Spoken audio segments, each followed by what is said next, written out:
車ありがとうございます。関海速東武日光鬼怒川温泉方面及び田島駅でございます。6両編成のうち進行方向前から1両目、2両目が鬼怒川温泉方面会津田島行き、3両目、4両目が鬼怒川温泉方面新藤原行き、5両目、6両目が東武日光行きとなっております。行き先はそれぞれ通路の上に表示されております。途中の停車駅下今市におきまして切り離し分かれて発車をいたします。鬼怒川温泉方面ご利用のお客様、進行方向前4両の電車をご利用ください。停車駅は春日部東武動物公園板倉東洋大前新大平下を出ますとそれぞれ終点まで各駅に停車をいたします。お客様にお願いいたします。車内並びにホームには終日禁煙でございます。携帯電話をお持ちのお客様、車内ではマナーモードに設定の上通話を上げてください。車内マナー向上にお客様のご理解とご協力をお願いいたします。次は春日部です。東武アーボンパークラインご利用のお客様、お乗り換えでございます。大宮駅8番線から15時18分、柏駅7番線から15時17分の発車です。階段を渡りまして7番、8番線へお回りください。急行南栗足行きは降りましたホーム15時16分、各駅停車南栗足行きは降りましたホーム15時19分、急行久喜行きは降りましたホーム15時26分の発車です。春日部の次は東武動物公園に停まります。途中の北春日部姫宮には停まりません。お出口は左側でございます。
もなく春日部ですとバーボンパークラインご利用のお客様は乗り換えでございます。大宮駅8番線から15時18分、柏駅7番線から15時17分の発車です。階段を渡りまして7番8番線へお参りください。急行南クリア周駅は降りましたホーム15時16分、各駅停車南クリア周駅は降りましたホーム15時19分、急行久喜駅は降りましたホーム15時26分の発車です。春日部を出ますと次は東武動物公園に停車をいたします。途中の北春日部記念宮には止まりません。お出口は左側です。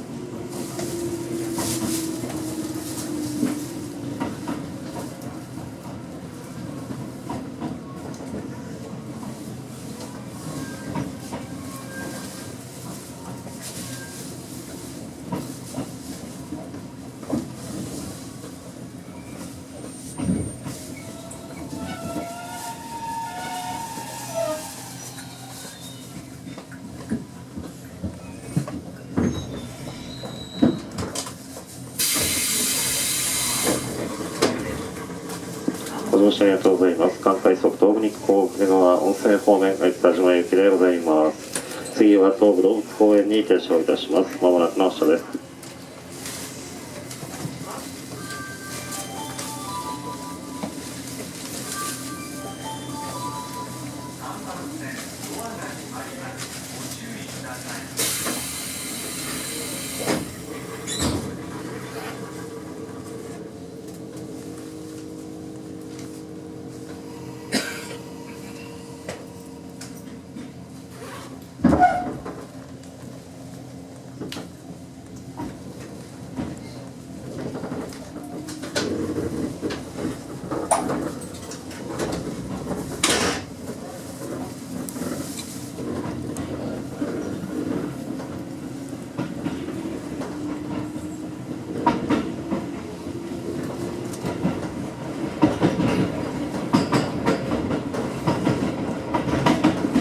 次は東武動物公園です。伊勢崎線ご利用のお客様、お乗り換えでございます。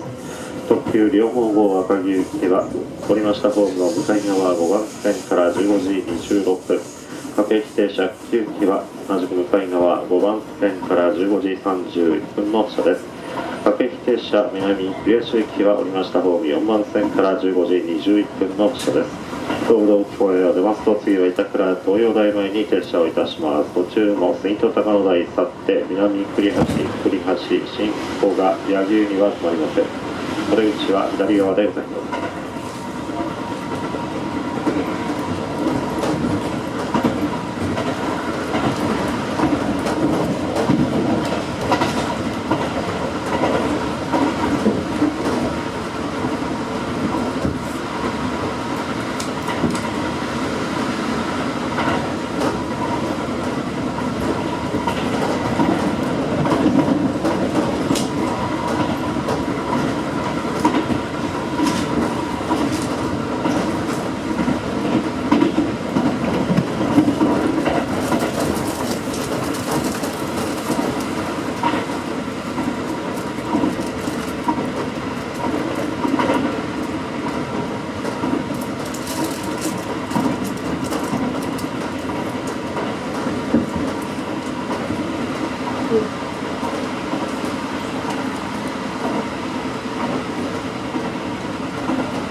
まもなく東武動物公園です。伊勢崎線ご利用のお客様お乗り換えでございます。特急両毛号赤城行きは降りました方向かい側5番線から15時26分、各駅停車9機は同じく向かい側5番線から15時31分の車です。各駅停車南栗橋行きは降りましたホーム4番線から15時21分の車です。東武動物公園を出ますと次は板倉東洋大前に停車をいたします。途中の杉戸高野台去って南栗橋新古賀柳生には止まりません。乗り口は左側です。